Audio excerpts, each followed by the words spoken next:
I plan kind of the opposite. I work kind of the opposite for a lot of reasons. Yeah. And that's because mainly we have many less majors, especially in visual arts.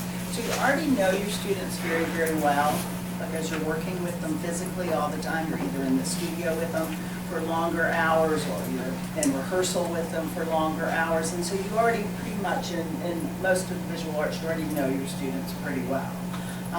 When I advise them, I actually do a lot of similar type things, but I do it all in pencil because I find then when you have to change it, because they withdrew, then I erase. But for every student that comes, I make a folder. That's the one thing I've done and I always will continue to do. I make them write their name and their student number on it themselves. And then at the end of each meeting, I write what it is they need for the next, still for their degree.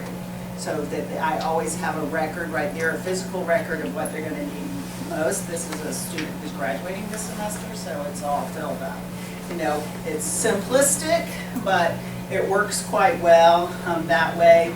And I'm a person with no memory. I'm really good at living in the moment, and I can't remember what I told you yesterday. You know, I'm just not that way. So this really helps me. I can just right away go. But if I was off campus, I couldn't look it up because I don't have a digital file. But that's okay with me. I don't want to look it up when I'm off campus. You know. The other thing I do is really try to make the students be responsible as well for their degree. So I do have little forms that I just made myself, which this is for the 4 years, you know, what they're thinking of taking. We'll sometimes track it out if they're like a student athlete or they need to graduate in a certain amount of time. We might write in a lot of it, but once again in pencil because we might erase it later.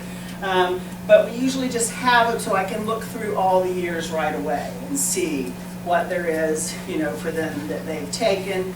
And they can also keep one of these if they want to keep one themselves. Like I keep one in the folder, but I offer them another one if they want to keep one. And some do and some don't, depending on their personality type. And then I have, whenever we update our majors, etc., I have a check sheet that's just for photography majors. And if I was in another area, I'd do it that way. So this is the JU core, you know, that's here. This is the art core, because we have a core as well for our students, and then this is the major. So you can just go right down and see, and over here we write in if it's fall of 2015, et cetera, when they took it, you know, or when they're going to take it. And I have the same thing for minors, because I have a lot of minors in photography, and their majors in all kinds of other areas, but they have a minor sheet, and it's kind of a condensed one. These are all the photo courses they can take, and then when did they take them?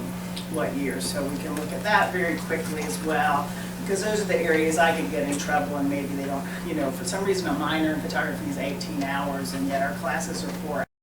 So it doesn't work out, it doesn't, Math problem. you know, so we have to always kind of keep looking at that.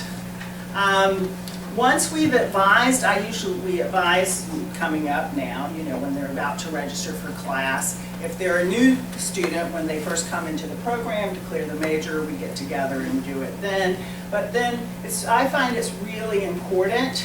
Art students are perhaps the same as others or perhaps different, but you advise them, you tell them what to take, and then you need to have a meeting with them after you've been in school for about 2 weeks. You know, so I usually have advising towards the last third of the semester and then in the first 2 weeks of the next semester, because often they did not take the course that you told them they had to absolutely take, or they, you know, and so then you have to change their advice. But I do make that their responsibility. Then it's like, okay, well, we moved it this way, so it might make it where you won't graduate in 4 years, you won't do this, but I find that follow-up is really, really important. That's probably the most important advising that I do, because they have a tendency to want to say I'm an art student so I don't have to follow the rules. You know. The only other things is I try to keep in mind what we've had a lot of changes in our art program in the last couple of years and our curriculum, et cetera. I think they're all for the better.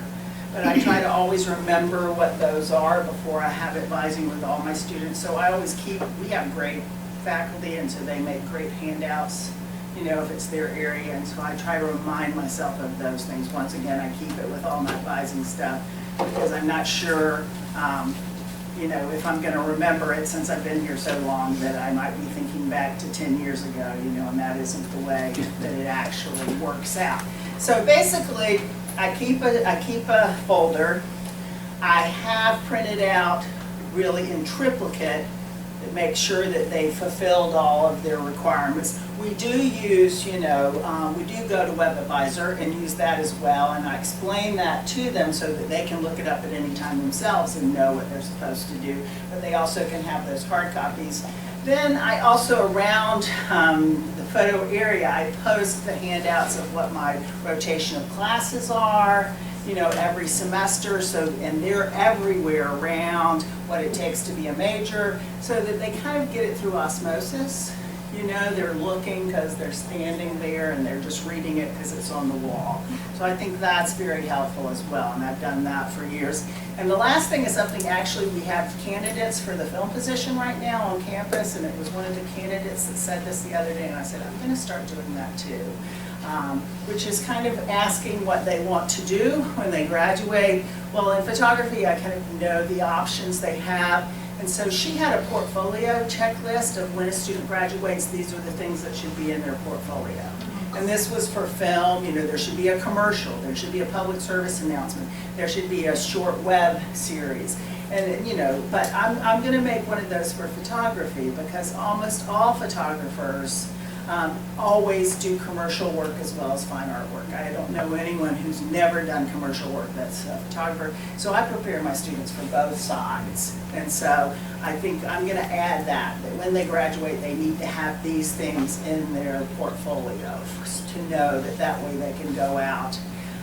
But I do put a lot of it on them because of the nature of our profession.